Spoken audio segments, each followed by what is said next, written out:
Добар ден на сите. Согласно член 38 од Статутот на општина Битола, свикувам седница на Комисијата за урбанизам и заштита на животната средина на Советот на општина Битола на 11.3.2022 во 10 часот, со предлог од следниот дневен ред. Една точка. Програма за проширување на програмата за финансирање на изработка на урбанистички планови на подрачјето на општина Битола за 2022 година. Кој е за вака предложениот дневен ред? Едногласно. Имаме представник од Оделението за урбанизам. Христијан Павел.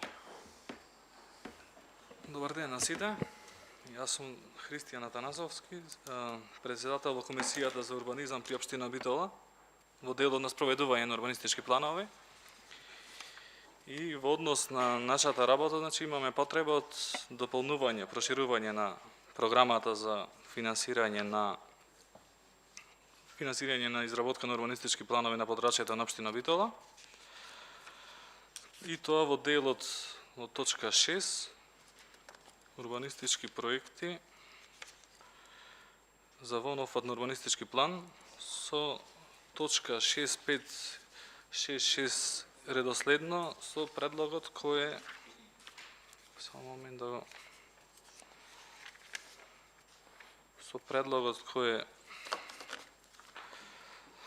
испратен од градоначалник на општина Битола, и тоа за урбанистички проект воноват на урбанистички план за намена А43, објекти од време на домување на КП 567/2 КО Нижаполе, урбанистички проект воноват на урбанистички план за изградба на фотоволтаична централа на КП 298 КО Кравари вон град, урбанистички проект за изградба на хотелски комплекс на КП 98 КО Брусник, урбанистички проект воноват на урбанистички план за изградба на фотоволтаична централа на КП 547/2 и 547/3 КО Драгожани, урбанистички проект воноват на урбанистички план за изградба на фотоволтаична централа на КП 778 КО Логоварди и урбанистички проект воноват на урбанистички план за изградба на фотоволтаична електрана на КП 732/2 и 732/7 КО Трн.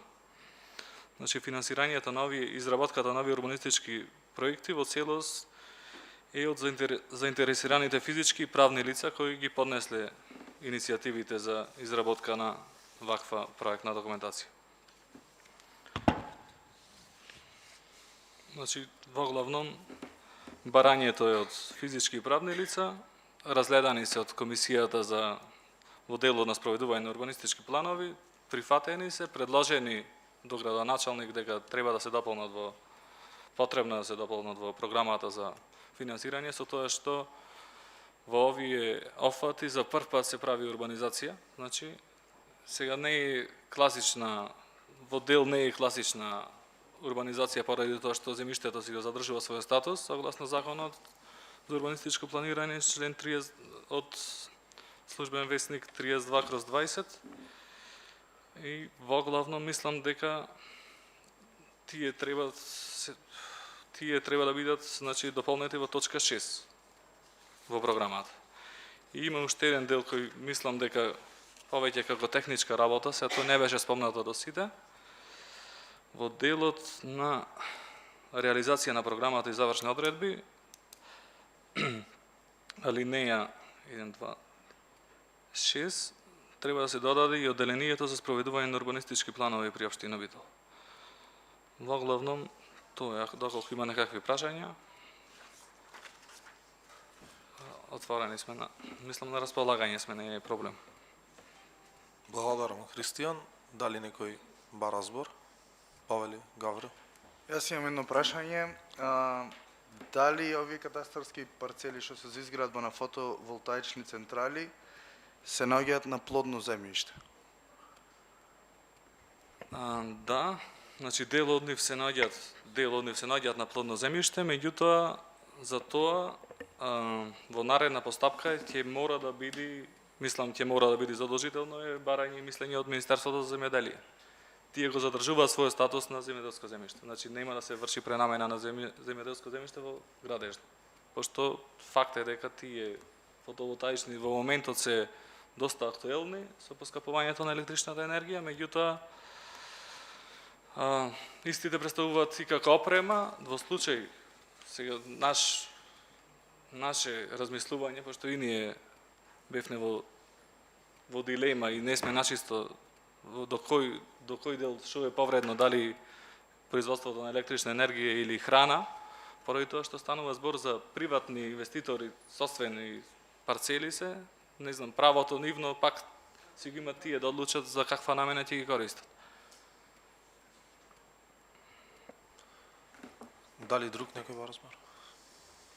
Можеме да добиеме имињата, да ни ги кажете, или листа да добиеме од тие сите кои се физичките или правните кои инвестираат во овие. Може и дополнително ако да се достават, не е Да, проблем. сакам ако може до комисијата или до... И јас не сум член на комисија, меѓутоа како дел од советот сакам. Златко. И јас исто така сакам да прашам, како што разбрав, ова се иницијатива по претходен предлог или барање од физички и правни лица. И тоа барање прво оди во службата, односно во Комисијата за урбанизам. Па сакам да прашам дали постојат и други барања кои што се спремни и чекат да дојдат на ваква иницијатива, да се најдат во овие, колку се тука на број 6, или не. Ова се тие што се средени, одобрени, немат други до овој момент. Благодарам. Значи до овој момент нема други кои се одобрени од страна на комисијата и е даено предлог до градоначалник.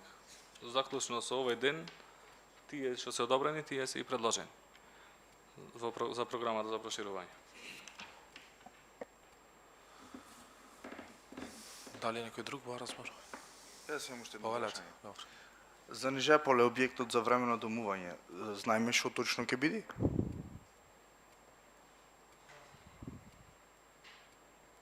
Значи, да, ова А4.3, сега по правилникот, конкретна намена мора да биде дефинирана во овие урбанистички проекти.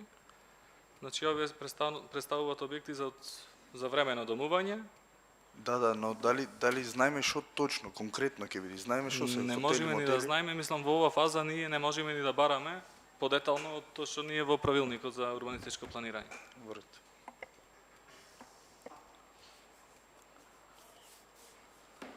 Добро. Доколку никој друг нема разбор, го заклучувам претресот. Точката ставам на гласање. Кој е за, ве молам да крени рака. Кој е против? Кој е воздржан? 2 за, Гавра? 2 за, 2 воздржан. 1 на глас. Исцрпен е дневниот ред, со тоа ви благодарам за присуство.